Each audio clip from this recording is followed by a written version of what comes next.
예수님께서 그럼 하신 일이 뭐냐? 예수님께서 공생애 동안 하신 사역이 뭐냐? 첫 번째 먼저 읽어보겠습니다. 시작. 복음 전체와 복음 전 회개케 함, 이것을 하셨고, 두 번째는 병을 고치셨습니다. 그래서 많은 병자들, 지체장애들, 중풍병자들, 문둥병이, 열병 걸린 사람들, 손 마른 자도 고치시고, 벙어리도 고치시고, 혈류증 앓는 여자도 고치시고, 이렇게 병을 고치시고, 병 고친 거 외에 많은 이적을 또 하셨어요. 죽은 자를 살리시고, 바다를 잔잔케 하시고, 바다 위도 걸으시고, 오병이어 사건도 있고, 그 다음에는 사단, 이 귀신을 쫓아내셨습니다. 사단과 악한 세력에 대한 승리로 거라사 지방에 미치광이 귀신 들린 자를 자유케 하시고, 그 다음엔 말씀을 가르쳐 주셨어요. 산상수훈에서 또 갈릴리 모든 지역에 12제자를 보내시면서까지도 가르쳐 주시고, 그런 가운데 잠시 물러나서 기도하시고 제자들에게 쉬라고 하시고, 그럼에도 불구하고 무리를 계속해서 불쌍히 여기셨습니다. 이렇게 말씀을 가르치는 동안에 그 도전하는 사람들이 있었죠. 예루살렘에서 온 종교 지도자들이 계속해서 적대하고 비난하고 어떻게 함정 파놓으려고 그러고 논쟁하고 또 거짓 고소도 하고 군중을 자곡하게 하고 막 불신도 만듭니다. 이렇게 예수님께서 편하게 사역하신 게 아니에요. 온갖 박해와 핍박이 분명히 있었습니다. 그래서 예수님이 제자들도 천국의 삶을 추구할 때 박해가 분명히 따른다고 마태복음에서도 말씀하셨고, 그러고서 이제 제자들을 이제 아까 여기 예수님의 사역 3년째 보면은 제자들 집중 훈련돼 있죠. 그러니까 십자가 달려 죽기 전에 십자가 지러 가시기 전에 제자 훈련을 하시는데, 특별히 12제자를 택하시고, 12라는 게 뭐냐면은 역시 새로운 이스라엘, 다시 말해서 하나님의 백성 되는 것이 이제 제자들을 통해서 모든 만방의 모든 사람, 복음을 듣는 누구든지 하나님의 자녀가 되고 하나님 백성이 된다는 것을 확실히 알려주시고, 그래서 사도들을 보내서 말씀을 정케하여 그들이 스스로 할 수 있도록 대비하시고, 그 자신의 권세와 능력을 주시고, 그리고 장차 사역에 필요할 것을 하나하나 자세히 가르쳐 주셨습니다. 그리고 예수님이 죽으시고 부활한 후에 가르친 것들을 바르게 알고 또 교회를 세우시고, 또 그 교회는 오늘까지 이렇게 그 가르친 제자들에 의해서 지속되고 있는 것이 바로 예수님의 사역이었습니다. 이거 대충 적은 거예요. 대충이 아니라 그냥 이렇게 한번 나눠봤어요. 한번 나눠본 거니까 꼭 6개다 이거 아닙니다. 이런 사역을 하셨다는 걸 여러분 이미 알고 있지만 한번 이렇게 나눠봤습니다. 그렇다면은 역사적인 그 예수님이라는 것을 우리가 어떻게 알아야 되느냐? 그 예수가 누구길래 도대체 2000년 동안 그 복음이 끊임없이 전해지고 이 지구 반대편 이곳까지 올 수 있었는지, 그 예수님, 이 복음서를 통해서 그 예수님이 누군지를 우리가 아는 게 바로 목적입니다. 그래서 예수님은 왕 중의 왕이고 만주의 주, 성육하신 하나님, 바로 하나님 자신이었습니다. 그래서 예수님의 생애를 가만히 보면은 하나님으로서 이 자연적인 질서를 벗어나는 초자연적인 사건들이 계속 나타납니다. 그래서 그것이 우리의 믿음입니다. 믿음. 그래서 내 복음서를 보면 동정녀의 탄생, 또 예수님께서 변화산에서 변형되는 모습, 또 십자가에 죽으시고 부활하신 모습, 또 하늘에 승천하는 모습을 보면서 인간 세상에서 볼 수 없었던 이 초자연적인 현상들을 예수님께서 다 직접 보여주시면서 이것이 바로 예수님의 하나님의 아들이라는 믿음의 근거가 되는 것이 우리 믿음의 믿을 수 있는 증거가 되는 것입니다. 그런데 예수님께서 하신 말씀이 우리에게 믿으라고 말씀하신데, 믿으라는 것은 단지 지식적으로만 인정하라는 뜻이 아니라 따르라는 것까지 요구하는 겁니다. 그래서 여러분들이 이 복음서를 가만히 읽어보면은 맨 처음에 듣고 보고 그 다음에 인정하고 믿고 거기서 끝나는 게 끝까지 따르라, 쫓아라라는 얘기가 나옵니다. 그래서 우리 예수님을 쫓아가는데 그냥 예수님 뒤만 쫓아가는 게 아니라 예수님의 삶을, 예수님의 생각을, 예수님의 마음을 닮아서 다 쫓아가서 예수의 생애를 재현하라는 요구를 예수님께서 분명히 하셨습니다. 그래서 그렇게 믿고 따르면 예수님의 그의 말씀에 대한 진리를 깨닫습니다. 어떤 사람은 그래요. 알아야 따라가죠 이래요. 알아야 따라가죠. 근데 아니에요. 따라가다 보면은 깨닫게 됩니다. 예수님께서 그래서 쫓으라고 하셨어요. 믿고 쫓으라. 그러면 깨닫게 된다고. 그리고 예수님께서 뭐라고 하시냐, 가진 사람에겐 더 많은 것이 주어지며 더 많은 것이 요구됩니다. 그 말은 뭐냐면 우리가 예수님을 사랑하면 사랑할수록 우리가 더 많이, 예수님에 대해서 더 많이 알수록 더 많은 고난과 핍박이 있습니다. 그러니까 우리가 많이 가지면 가진 게 그것이 좋은 게 아니라 사실 그만한 책임이 분명히 있는 것이고, 그에 따른 핍박과 박해가 분명히 있는 것이, 예수님께서는 더 많이 요구하시는 거예요. 우리가 직분을 맡지 않았을 때 주님께서 요구하시는 것과 직분을 맡았을 때 요구하는 것은 하늘과 땅 차이입니다. 그렇게 예수님께서는 우리에게 줄 때 그 많은 것을 요구합니다. 달란트 비유 보셨잖아요. 그렇죠? 달란트 비유 보는 것처럼 보신 것처럼 내가 많은 달란트 가졌다 자랑이 아니라 그만큼 내가 하나님 앞에 더 쏟아야 되는 것이고 그만큼 주님은 나에게 많은 것을 요구하시는데 우리는 참 그걸 순종을 참 안 해요. 그렇죠? 다 그냥 받기만 하려고 그러지 그걸 갖다 책임감 가지고 주님의 요구에 그만큼 더 쏟으려고 안 하는데 또 쏟아야지 그게 뭐냐? 따르는 거예요. 예수님 따르는. 하나님의 아들이 십자가 졌는데 우리가 뭐라고 하겠어요? 하나님의 아들이 이 땅에 오셔가지고 가장 낮은 종의 모습으로 우리를 섬겨주시는데 우리가 뭐라고 하겠어요? 아무리 쏟아도 우리는 주님 앞에 정말 창피한 사람이에요. 정말 부끄러운 사람입니다. 네 번째, 예수님의 이야기는 죽음이 모든 끝이 아니라 바로 우리 예수 믿는 사람들에게는 예수 믿음으로 하나님의 자녀가 되고 예수 믿는 사람으로서 진짜 영적 존재의 시작이 되는 겁니다. 예수님께서 무덤의 권세를 깨뜨린 것처럼 우리도 믿음으로 말미암아 죽음의 권세가 무너진 것입니다. 인정하시면 아멘 합시다. 그렇게 우리의 믿음은 하나님의 영광을 봅니다. 그래서 요한복음에 11장 25절 26절 제가 영광을 지우지 않았습니다. 여기 보면 보이지 않았는데 지우지 않은 이유가 우리 요한복음 11장 한번 볼게요. 요한복음 11장 여러분하고 같이 한번 성경을 읽는 실제를 한번 해보려고 제가 해봤습니다. 그냥 읽지 마시고 요한복음 11장 보면서 우리 어떻게 성경을 읽으면 정말 잘 읽을 수 있는지 이거는 제가 뭐 특별나서 어떤 뭐 특별한 방법을 갖고 있고 나만의 방법이 있는 것이 아니라 너무도 자연스럽고 너무도 성경 읽을 때 당연한 건데 우리가 간구하기 때문에 여러분하고 같이 읽으려고 합니다. 그래서 요한복음 11장 17절부터 우리 44절까지 한 절 한 절 읽으면서 우리가 여기 이 17절부터 44절은 누구 얘기예요? 무슨 얘기예요? 나사로를 살리신 예수님 얘기죠. 여기 등장인물이 누가 있냐? 등장인물을 여러분이 그냥 무조건 보지 마시고 보셔야 돼요. 그 주요 등장인물이 예수님이 계시고요. 예수님. 그 다음에 누가 있냐면 마르다 있습니다. 마르다. 그 다음에 마리아. 그리고 그 외에 조연들이 있어요. 조연들. 유대 사람들 조연들이 있고 그 다음에 무덤에서 살아나오는 나사로가 있습니다. 요 인물들을 잘 보면서 우리 한번 읽어보겠습니다. 17절부터 우리 한 절씩 읽으면서 제가 스탑 한번 읽으세요. 제가 1절 읽고 여러분이 한 절 읽고 17절부터 제가 읽어보겠습니다. 예수께서 와서 보시니 나사로가 무덤에 있는지 이미 나으리라. 오리면은 몇 킬로? 2kg죠? 오리면 2kg입니다. 여기서 어디까지인가요? 역공역까지 될라나요? 그럽니다. 많은 유대인이 마르다와 마리아에게 그 오라비 일로 위문하러 왔더니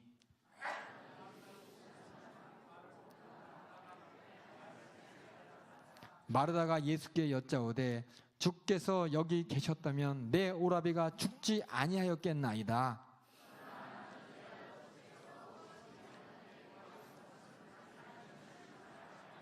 야, 22절 봤을 때 이 마르다의 믿음이 참 그쵸? 대단하죠. 하나님께서 구할 것을 주실 걸 내가 압니다. 그랬더니 예수님께서 하신 말씀이 뭐냐? 예수께서 가라사대 내 오라비가 다시 살리라.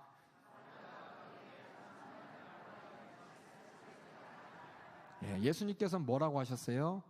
내 오라비가 다시 살리라. 마르다는 뭐라고 말했어요? 마지막 날 부활에는 다시 살 줄 내가 아나이다. 예수님께서 가르치신 말씀 중에서 이 마지막 날의 부활에 대해서 가르쳐 주셨거든요. 이것을 들은 마르다가 맞습니다. 아우 그럼요. 우리 나중에 예수님께서 말씀하셨잖아요. 마지막에 우리 모두가 다 부활한다고 말씀하셨잖아요. 그때 부활하죠. 근데 지금 뭔가 이게 틀린 거야. 아까 전엔 마르다가 뭐라 그랬어요? 내가 구하는 건 하나님께서 다 주실 것을 아나이다 라고 했잖아요. 근데 여기서는 뭐라 그랬냐? 그래 내 오라비가 다시 살 거야. 예수님께서 그 말을 했는데 마르다는 뭐라? 예, 마지막 날에 부활하겠죠 이 얘기예요. 그럼 예수님께서 하신 말을 인정한 거예요, 안 한 거예요?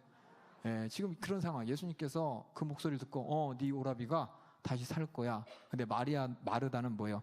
예, 다시 살죠. 예수님이 가르쳐 주셨잖아요. 부활에는 다시 살 거라고. 지금은 아니에요. 그 말 들어있죠?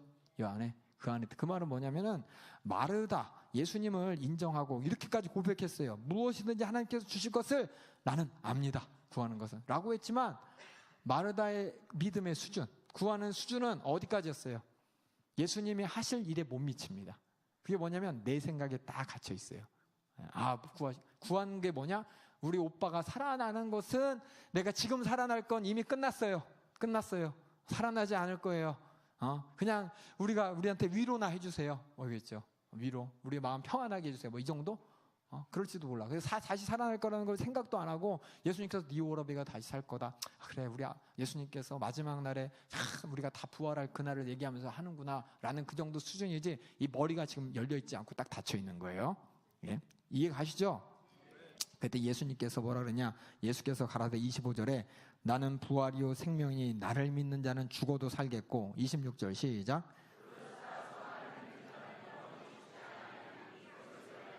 믿느냐 물었어요. 그랬더니 가로되 주여 그러하이다. 주는 그리스도시요 세상에 오신 하나님의 아들이신 줄 내가 믿나이다. 자, 이 말을 했어요. 지금 누가 얘기했어요? 마르다가 얘기했죠. 예수님이 얘기하신 말을 나는 부활이요 생명이니 나를 믿는 자는 죽어도 살겠고 무릇 살아서 믿는 자는 영원히 죽지 아니하리니 이것을 내가 믿느냐라고 했을 때 그 대답은 했어요. 주여 그러하이다. 주는 그리스도시요 세상에 오신 하나님의 아들이신 줄을 내가 아나이다. 그러고 나서 28절 읽겠습니다. 이 말을 듣고 돌아가서 가만히 그 형제 마리아를 불러 바라되 선생님이 오셔서 너를 부르신다 하니 마리아가 이 말을 듣고 급히 일어나 예수께 나아가매 시작. 예수는 아직 마을에 들어오시지 아니하시고 마르다의 맞은 곳에 그저 계시더라. 마리아와 함께 집에 있어 위로하던 유대인들은 급히 일어나 나가는 것을 보시고 마리아가 급히 나갔죠. 예수님 보러 나가는 걸 보고 곡하러 무덤에 가는 줄 생각하고 따라가더니 32절 가로되 주께서 여기 계셨다면 내 오라비가 죽지 아니했겠나이다 하더라. 여기서 뭐냐면 마리아는 예수님을 인정하는데 어디까지 인정하냐? 이미 죽어서 끝났고 그 전에 오셨다면 살았는데 이미 끝났네. 아쉽네. 아쉽네가 아니라 속상하네죠. 속상한데 그에 대한 예수님의 반응이 뭐냐? 예수께서 그 마리아입니다. 마리아의 우는 것과 함께 온 유대인들이 우는 것을 보시고 심령에 통분히 여기시고 민망히 여기사 34절 시작.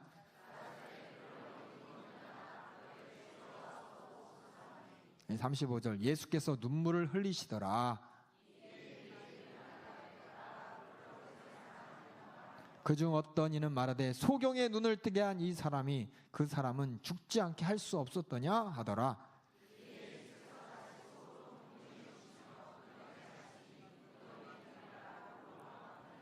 네, 지금 이 마르다 나왔고 마리아 그리고 조연들 그렇죠, 함께한 유대인들 곡하는 사람들의 얘기도 똑같죠. 참 나사로 엄청 사랑해서 이렇게 눈물 흘리는구나. 참 나사로가 죽기 전에 오셨다면 살 수 있었는데 참 왜 이때 와가지고 소경의 눈을 뜨게 하신 이가 왜 일찍 못 왔나 이거죠. 그 사람은 죽지 않게 일찍 왔으면 되는데 왜 그 사람은 살릴 수 없어서 늦게 왔나? 이런 얘기를 하는 거예요. 그런 얘기를 하니까는 예수님께서 통분히 여기셨다고 되어 있습니다. 39절 보면 예수께서 가라사대 돌을 옮겨 놓으라 하시니 그 죽은 자의 누이 마르다가 가로되 주여 죽은 지가 마르다가 누구죠? 여기 있죠, 여기 마르다? 예? 아까 뭐라 그랬어요? 예수님께서 나는 부활이요 생명이니 나를 믿는 자는 죽어도 살겠고 무릇 살아서 나를 믿는 자는 영원히 죽지 아니하리라. 이것을 내가 믿느냐 물어봤을 때 주여 그러하이다. 주는 그리스도시요 살아계신 하나님 아들이신 내가 믿나이다 라고 했는데 지금 어떤 반응이냐? 어떤 반응이었어요? 죽은 지 벌써 나흘이 됐는데 냄새가 납니다. 이런 반응이었어요. 그 대답은 뭐였어요? 그냥 한 대답이었나 봐요. 믿음의 대답이었는데 그 믿음의 수준이 그래도 살리지 못할 거라는 그런 수준의 대답이었어요. 그러니까 똑같아요. 마르다도 마리아도 수많은 사람도 예수님께서 소경의 눈도 뜨게 하시고 예수님께서 정말 미리만 왔다면 나사로가 안 죽었는데 지금 오셨네 라는 이 반응을 할 때 예수님은 어떻게 했다고요? 여기 예수님의 반응이 뭐였는지 한번 33절에 예수님이 어떻게 했는지 한번 볼까요? 예수님이 어떻게 됐다고요? 통분이 얘기했대요. 예수님의 반응은 이걸 잘 보세요. 통분이 무슨 뜻인지 아시죠? 분통 터졌다는 얘기예요. 그리고 또 하나, 민망은 뭐예요? 민망해 이거 아니죠? 뭐라고 그랬죠? 민망이 뭐라고 그랬죠? 불쌍히 여긴다는 뜻입니다. 성경 용어로 민망하다 이 뜻은 민망해, 부끄러워, 못 볼 걸 봤어 이게 아니라 불쌍히 여겼다는 뜻이에요. 민망은 불쌍히. 그러니까 성경에서 읽을 때 여러분들이 민망히 여겼다 나오면 예수님께서 불쌍히 여겼다는 겁니다. 예수님께서 이 마르다와 마리아와 또 수많은 유대인들을 바라봤을 때 심정이 어땠냐? 분통 터집니다. 분통 터지고 또예요. 불쌍히 여겼어요. 또 그 뒤에 보면은 35절에 예수님이 어떻게 했다고요? 눈물을 흘리기까지 민망하고 통분했어요. 이걸 보고 이 사람들은 뭐냐, 얼마나 사랑했으면 나사로를 생각할 때 눈물을 흘리냐. 그 눈물은 누구를 위한 눈물이냐? 나사로를 위한 눈물이었습니까? 아니었어요. 누구 때문이냐? 이 사람들 때문에 나타난 눈물이었어요. 이 사람들 때문에. 이거 잘 보셔야 돼요. 그러니까 예수님께서 분통 터지고 정말 불쌍히 여길 만큼 우리가 믿음이 없으면 안 돼요. 믿는다 하는데 우리의 믿음이 고작 요만큼이면 예수님께서 분통 터진다니까요. 불쌍해서 눈물을 흘리신다니까요. 그걸 잘 보셔야 돼요. 그 다음에 40절 읽겠습니다. 시작. 예수께서 가라사대 내 말이 내가 믿으면 하나님의 영광을 보라 하지 아니하느냐. 40절에 잠깐만요. 40절 보고 아까 전에 25절에 예수께서 가라사대 나는 부활이요 생명이니 나를 믿는 자는 죽어도 살겠고 무릇 살아서 나를 믿는 자는 영원히 죽지 아니하리니 이것을 내가 믿느냐? 그거예요. 그걸 믿으면 하나님의 영광을 보리라 하지 않았느냐? 여기서 나오는 하나님의 영광이라는 단어가 나왔죠? 영광이 나왔습니다. 그 다음에 41절 시작. 돌을 옮겨놓으니 예수께서 눈을 들어 우러보시고 가라사대 아버지여 내 말을 들으신 것을 감사나이다. 항상 다시 시작. 항상 내 말을 들으시는 줄을 내가 알았나이다. 그러나 이 말씀하옵는 것은 둘러선 머리를 위한 것이니 곧 아버지께서 나를 보내신 것을 저희로 믿게 하려 함입니다.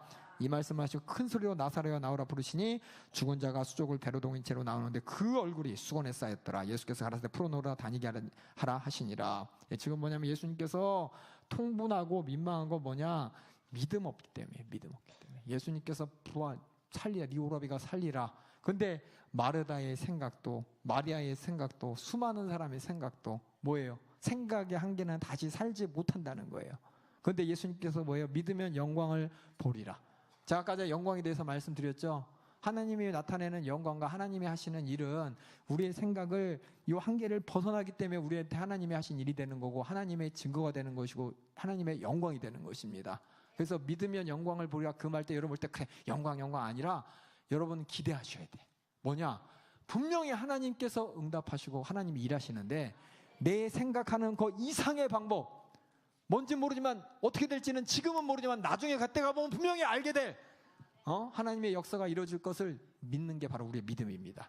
그래서 우리의 믿음이 병 고쳐주심을 믿습니다. 맞아요. 병 고쳐주시는 거 맞아요. 근데 그 이상이 일어날 거예요. 어떻게 보면 나 이렇게 됐으면 좋겠습니다. 믿습니다. 내가 이렇게 됐으니까 이상의 것을 하나님께서 믿으면 그것을 보게 하시고 응답으로 주신다는 겁니다. 이 믿음이 없을 때 예수님의 이 표정이 어때요? 예수님이 어때요? 예수님 세 가지 나왔어요. 여기 보면 통분하고 민망하고 눈물까지, 그렇죠? 이 눈물과 통분과 이것이 뭐냐? 하나님의 영광을 인정하지 않는 자들에 대한 예수님의 그 심정과 마음이에요. 그러니까 제가 지금 이렇게 한 절 이렇게 읽었지만은 요거 여러분이 가만히 읽어보면 한 절 한 절 여기서 뭐냐? 우리가 집중해야 될 게 뭐냐면 이거예요. 예수님이 어떤 표정을 가지시고 어떻게 대우했나? 그거 없이 이거 싹 빼놓고 그냥 읽을게요. 예수님께서 나사로의 죽은 나흘 만에 왔다더라. 마르다가 왜 이제 왔습니까? 그때 예수님께서 네가 믿으면 영광을 볼 거야. 예 주여 그러하이다. 주는 그리스도의 하나님의 아들입니다. 마리아 불렀어요. 마리아 가서 주님 일찍 왔으면 안 죽었을 텐데 예수님께서 무덤이 어디 있냐 가자 저희들 갔다. 이것만 보면 안 돼요. 이 안에 나타났던 예수님의 이 표정을 보시대요. 표정을. 요한복음은 내가 뭐라 그랬어요? 예수님께서 인격적인 그런 직접적인 모습을 다 보여준다 그랬잖아요. 그러니까 예수님께서 진짜 슬퍼할 일이 뭔지 내가 마주해야 돼요. 예수님이 나를 볼 때 분통 터지면 돼요, 안 돼요? 나를 불쌍히 여기면 돼요, 안 돼요? 눈물을 흘리기까지 그럼 난 정말 믿음 없는 사람이에요. 우리는 예수님 눈물 나게 하면 안 돼요. 예수님한테 불쌍한 존재지만 불쌍하게 보이면 안 되고 예수님 분통 터질 만큼이나 그냥 여러분 안 돼요. 예수님 우리 속 시원하게 해드려야 됩니다. 그래서 제가 지금 읽은 건 뭐냐? 지금 예를 들어서 읽은 거는 첫 번째는 이 영광의 단어에 대해서 이 이야기를 통해서 그렇죠? 믿으면 영광을 보리라. 여러분들이 믿으면 영광을 보리라 할 때 그 영광의 개념을 뭘로 갖고 있습니까? 지금 여러분들이 뭔진 모르지만 좋은 거가 아니라 내 상상, 내가 이상하는 거 이상해. 그 일이 일어난 다음에 그때 가서 야 정말 하나님이 하셨네. 정말 나사로가 진짜 살아나올 줄 누가 알았어요? 누가? 예수님은 인정했지만 설마 죽은 지 나흘이나 되고 썩은 내가 나는데 부활했으냐 인정하지 않았는데 예수님께서는 그렇게 분통 터지고 믿음 없는 모습 가운데 진짜 영광을, 믿으면 어떤 영광을 보게 되는지 직접 보여주신 거예요. 우리가 믿음으로, 예수를 믿음으로 우리가 보라볼 하나님의 영광, 우리가 얻을 영광은 이런 겁니다. 이런 거. 그래서 어떤 사람은 이렇게 되고 이렇게 됐으면 좋겠네지만 그 이상이에요. 제한하면 안 돼요. 아시겠죠? 그래서 이렇게 우리가 하나님의 영광을 이 영광을 보여주기 위해서 예수님이 이 땅에 오신 겁니다. 그래서 다시 우리 교제로 가서 이렇게 예수님의 무덤의 권세가 깼다. 예수님이 부활하실 거라고 누가 생각했어요? 하지만 또 마찬가지로 우리도 앞으로 예수 믿고 하나님의 영광을 볼 때 어떻게 될지 우리는 몰라요. 하지만 엄청날 겁니다. 그걸 보시고 그렇게 우리는 영혼의 때를 위해서, 우리 인생의 목숨이 마감될 그 영광의 때를 위해서 우리는 살아야 됩니다. 그래서 예수님은 지금도 살아계시기 때문에 그를 믿는 자는 그와 함께 영원히 그의 영광의 자리까지 인도하실 것입니다. 인정하시면 아멘 합시다. 그래서 예수의 생애와 그의 약속은 모두 사실이에요. 모두 사실. 이 영광의 자리에 이를 그때가 우리에겐 현실인 것입니다. 이것이 바로 예수님의 생애 가운데 우리가 예수를 믿음으로 말미암아 우리가 갖게 되는 영광입니다. 그래서 결론은 뭐냐? 이 예수님의 모든 생애를 바라볼 때 우리가 예수님은 누구신지 얘기를 할 수 있는 사람이 되어야 돼요. 예수님이 누구십니까? 할 때 하나님의 아들 예수 그리스도라는 그 단 세 개입니다. 예수님에 대해서 모든 복음서가 동일하게 하는 얘기가 뭐냐면 하나님의 아들 예수 그리스도, 이걸 과연 내가 요거를 어떻게 이해하고 있느냐, 그냥 단지 세 글자로 이해하고 있느냐, 아니면 예수님의 생애가 이 안에 다 들어가 있느냐. 여러분들이 갖고 있는 예수가 정말 이 예수의 생애가 전체 갖고 있길 주님의 이름으로 축원합니다. 그래서 우리가 무보수전서 교육 때 예수 그리스도 하나님의 이름부터 시작을 해갖고 이 안에 예수의 생애에 대해서 담임 목사님 계속 하셨잖아요. 이게 뭐냐면 그냥 막연한 게 아니라 이 복음서가 4개잖아요. 4개인 이유가 예수의 생애가 꼭 가져야 되기 때문에 그런 것이고, 이 4개를 여러분들이 하나님의 아들이라는 이 마가복음 왕의 신분이, 이분이 예수라는 인간으로서 이 땅에 오셔서 종으로서 그리스도의 모든 사역을 온전히 이루어서 우리에게 영원한 생명을 주셨다. 이것은 정말 인격적으로 예수님을 만나야 예수의 생애를 갖는 겁니다. 아까 읽었던 본문처럼 예수님이 어떤 성격과 어떤 성품과 어떤 표정을 지었는지 여러분이 보지 못하고 그냥 봐버리면은 그냥 하나님의 아들 예수 그리스도예요. 근데 하나님의 아들 예수 그리스도의 표정이 여러분에게 나타나 있고 그 심정이 나타나 있고 눈물 흘리는 그 눈물이 여러분에게 탁탁 떨어져야지 진짜 예수 생을 갖게 되는 겁니다. 이러려고 복음서가 우리에게 주어진 거예요. 근데 이 목적 없이 그냥 복음서 그냥 읽었다, 마가복음이 제일 짧으니까 읽고 요한복음은 뭔가 쉬우니까 읽었다, 복음서 빨리 끝냈다, 이게 아니라 우리가 읽을 때마다 그 안에 천천히 읽어도 돼요. 자세히 표정 하나 잘 찾아보면서 이 감정 하나 잘 생겨보면서 머릿속에 이거를 쫙 그려가면서 여러분이 읽어서 살아계신 예수님이 진짜 상상 속의 예수님이 아니라 이렇게 예수님이 우리 안에 계시고 싶으신데 이런 예수님을 내가 몰라가지고 그냥 종이 인형처럼 예수님이라고 달고 있지 마시고 예수님의 인격과 성품을 성경 말씀을 통해서 보고 더 깊게 알 수 있도록 기도해서 그 예수님의 성품과 마음을 온전히 알 수 있도록 성령님께서 나한테 경험시켜 주니까 그 경험의 예수님을 갖기를 주님의 이름으로 축원합니다.